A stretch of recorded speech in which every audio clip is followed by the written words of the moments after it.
నమస్తులసి కళ్యాణి నమో విష్ణు ప్రియే శుభే నమో మోక్ష ప్రదీదేవి నమః సంపత్ ప్రదాయకే. ఈ శ్లోకం చెప్పి నీళ్లు పొయ్యాలి తులసి కోటలో.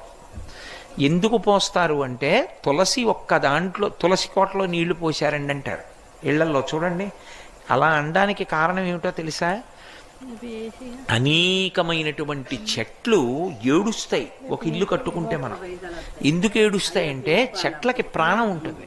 ఆ ప్రాణం కూడా వాటికి ఎలా ఉంటుందంటే అది తొందరగా వ్యానం విడిచిపెట్టదు దాన్ని, అది పట్టుకుంటుంది చెట్టుని.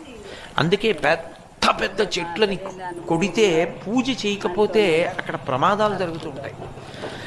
ఆ చెట్టుని పడగొట్టి కోసి తెచ్చి చిత్రియ పట్టి మనం తలుపులు కిటికీలు పెడతాం. అవి ఏడుస్తాయి.